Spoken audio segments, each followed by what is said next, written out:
Welcome to Conversations with Healers, a podcast and video interview series that features intimate, soulful, and cozy conversations with self-healers and healers.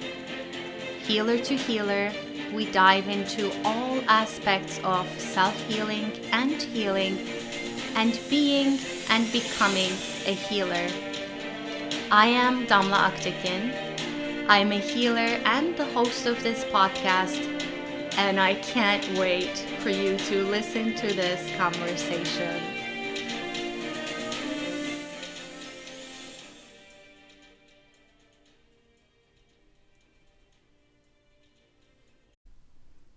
If you are new to this podcast, please take a moment to subscribe so that you can be aware of new episodes. I also invite you to visit adropofom.com, adropofom.com, where I share a lot of free resources for self-healing and healing, and you can take a free quiz to find out what your energetic wounds are and how they may show up in your life. Discovering what your wounds are is the first step in healing them. I hope you enjoy this episode. There is one more thing I would like to share with you before you listen to this episode. I created a wonderful container to help you process the collective trauma of the pandemic and begin to heal your energetic wounds. It is an energy healing membership called Chakra Bliss Vault. Every month, you will receive 3 new crystal healing sessions, plus you'll immediately have access to my entire energy healing recording library when you sign up. The membership is really affordable and will continue to be so. You can find out more about it at adropofom.com, adropofom.com. I invite you to make your healing a priority and invest in your well-being by becoming a Chakra Bliss Vault member. Hello, this is Damla Aktekin with A Drop of Om, and today I'm coming to you with a solo episode. I want to talk to you about gratitude and specifically about my new journal that just came out, 40 Days of Gratitude Journal, a soul journey to discover the nectar in your life. And what led me to write this journal was for the longest time I had a hard time identifying what kind of gratitude practice would work for me. I would find myself shying away from those bullet point journals that would want you to list 3 things you're grateful for. It just didn't feel like that had the depth and the understanding that I needed. I needed it to come from a much more deeper place, from a much more personal, much more meaningful place.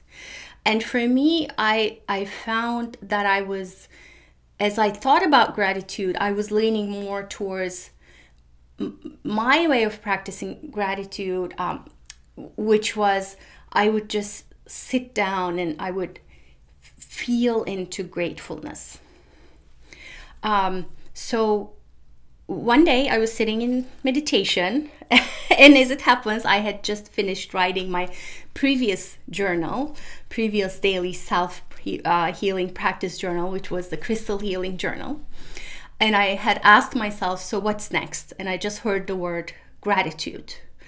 And that became my entry point. And as I began to ponder this gratefulness, I realized that I could think about gratefulness as 2 words. One being great, changing the writing of it a little bit, and full. And great in Sanskrit means maha. And maha is the seed sound of the heart chakra. So in my mind, it translated into gratefulness or heartfulness, or in other words, filling your heart completely with love. And the only way I could think of how to do that was finding some sort of loving essence in everything I look at, everywhere I look at. And I began to sort of marinate with this. The other thing I got pulled into as I was going through this exploration was the myth of the Greek goddess Persephone. And I will tell you about that myth in a minute. So diving into that myth together with that insight from the heart chakra, the maha. What if we think of our heart as a container and we fill it with like daily droplets of love, drops of Om? What would that feel like? What if in everything we look at, we began to see love and in its different forms and seasons? And that brings me to the myth of Persephone. And I'm going to tell you this myth because that's going to explain a lot more about the gratitude journaling process that I had in mind while creating this journal. So the Greek goddess Persephone is the beautiful, sun-loving, flower-collecting child of goddess Demeter and god Zeus. So she loves being outside. She loves gathering flowers, smelling them, feeling the nectar, the sweetness in them. And one day as she's out and about, she sees this beautiful flower. She's just drawn to it. It's new. It's something that she hasn't seen before. She needs to touch it. She needs to smell it. She needs to like almost taste the nectar, the sweetness in it. As Persephone reaches towards this flower, the earth opens up and she's swallowed into the depths of the underworld, into the world of Hades, the god Hades who ruled the underworld. It turns out Hades was in love with Persephone, and because he thought he couldn't talk to her and convince her to come down into the darkness, he decided to just make an earthquake and get her down, which is another element to go into. But let's go back to Persephone. So she suddenly just finds herself getting drowned into the soil, into the depths of darkness. Suddenly there's no light. There's like just the moistness of the earth, the scent of that moistness, and nothing else. It's so dark. She's disoriented. She can't see anything, and she falls deeper and deeper until she reaches the dwelling place of Hades. So while she's there, Demeter, her mom, realizes that she's gone, and she starts to negotiate with all the other gods and goddesses for her release. And this goes on for a while Persephone is under the ground. Gradually, her eyes get used to the darkness. Her body gets used to the surroundings. And then she sees a pomegranate. And just like she was drawn to the flower, this is a subtler sense. I mean, in all that darkness, when she pays attention to it, when she calms down a little bit, she can feel herself being drawn to this pomegranate. And she picks up the pomegranate, she cracks it open, and she eats one tiny seed of pomegranate. And it's tart, it's a little bitter, it's juicy, but it's a different kind of nectar. I mean, there's the seed inside it. It's all strange, but it has its own sense of joyfulness. I mean, not joyfulness, but there's a taste to it that she understands in that moment. So finally her mom negotiates her release, but they realize that Persephone had already tasted one tiny seed of pomegranate.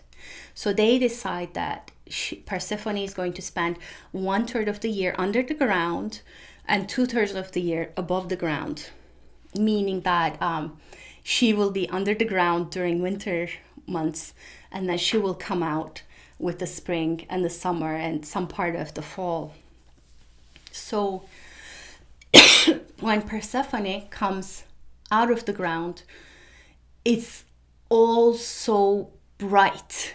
The sunshine, I mean, the scents, the sounds of the birds, the fly, I mean, it's overwhelming. She had been under the ground for so long in the dark, and it's all coming back to her, and she's like, wow, what have I just experienced?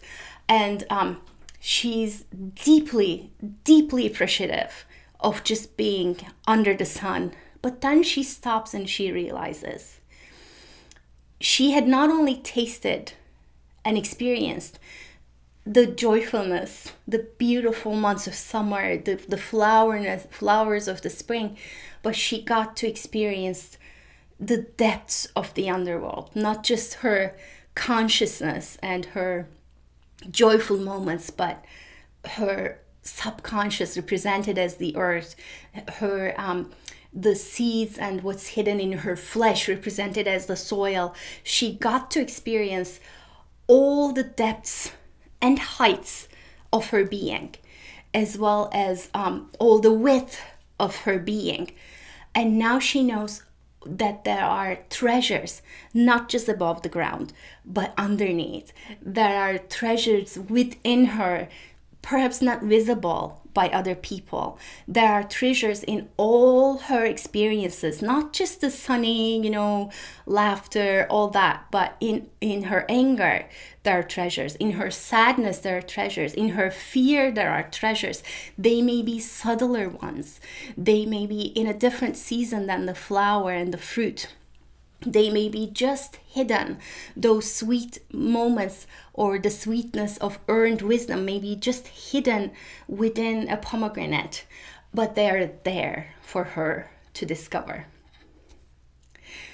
So once I got in touch with this myth, as you can imagine, a lot of things started to flow in me. I was like, yes, this is the kind of gratitude I'm looking for. This is the kind of gratitude I want to write about. This is the kind of gratitude I want to expand in my life, because I understood that in the bullet points, what was stopping me from doing that was because I thought I was being asked to just write about the flowers. And I had an aversion to that, because intuitively I knew there is so much more to our experience than just the flowers. So many seasons, so many things to discover. And when you look to life, to your past through that lens, you realize that you can begin to experience your past differently when you're not just pulled down into the earth under the ground, but you're there to experience, to sense, and to find the seeds of growth. And then you realize you are a seed as well. As you go through your life, you are thrown into situations where you have to close down a little bit. You have to get to a darker place so that the seed that is you can grow, can begin to shoot those little tiny seedlings, and then eventually give flowers and grow fruits. So that opened up a whole other avenue of experiencing gratitude and great fullness, great soul fullness of the heart. And I realized that this experience has the potential to change your life. It has the potential to enhance your existence in a whole other level.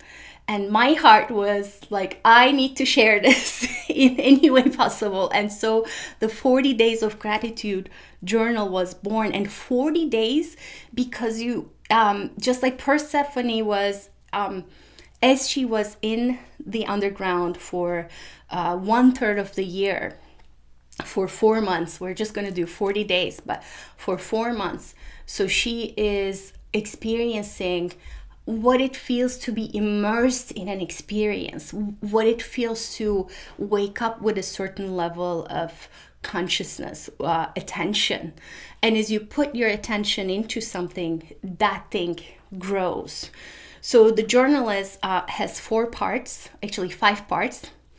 There are days about you, what it means to be you, how to see the different seasons in you, how to find the different seeds and flowers and nectar in you, your past, how to look towards your past with different eyes, looking for that, the seedling, looking for that learned and earned wisdom. And it doesn't have to be flowers, it just needs to be a recognition of loving existence in that moment. And even if you don't feel like it, I invite you to do that, and I invite you to get surprised with what might show up within a certain past experience. Your future, we relate to our future in a number of different ways. One of the most common is through worry and fear. What if you were to reach out to your future with a tenderness of taking care of the seed that you are, with the anticipation of seeing the next stage of your seed and the next stage of your seed, versus being angry that your seed will not grow, which you don't know. You don't know that it will not, but introducing a new level of interaction with your future. And then I'm actually gonna look to remember. The next category is the deep love that surrounds you. That's the 5th one, the deep love that surrounds you. That is you remembering that the earth is holding the seed and the roots and the flower, and the air is nourishing both of them, and the minerals are. So there are things that nourish your inner life and your outer life that are there for you, that are miraculous in their own way, and you get to experience them in a way that fills your heart. And again, what I'm suggesting here and what I'm inviting you to here is not a level of you're going to be joyous and fireworks and sunshine and flowers and rainbows all the time. No, what I'm inviting you to be is the powerful goddess, to embody the powerful goddess Persephone. Not just the innocent child, but to own that innocent child who wants to play with the flowers, by all means, but to own the growing woman or the growing man who had to go through darkness, to own the evolved man and woman that comes out of the darkness. And we go through these cycles in our lives periodically. They don't just end. Sometimes we go through them through the span of the day. So the invitation is for you to pay attention and reach towards the sweetness, to discover the sweetness. And as you look towards the sweetness, and as you reach towards the sweetness, it's going to expand, it's going to grow, it's going to deepen, widen, and elongate, and it's going to become a multitude of different experiences and juice and nectar in you. And that's my wish and dream for you, so you can find the 40 days of gratitude journal on my website, or just go to Amazon. You can type 40 days of gratitude journal by Damla Aktekin and you'll see it. It's available to order at amazon.com, or you can go to my website, adropofom.com, adropofom.com, and go click on journals and you'll see it there as well. My hope for you is for you to be willing to try this out and see what it might add to your life. See what colors, what sweetness is there that you haven't discovered yet, that you can potentially discover through this 40-day journey. Thank you so much for listening. Have a wonderful, beautiful, sweet day.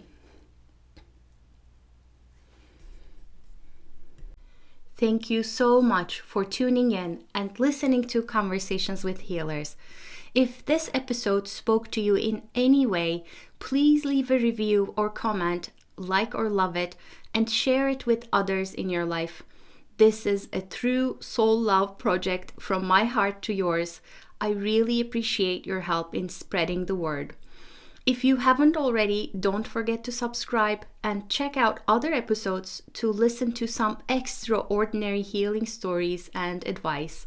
Have a beautiful and wonderful day.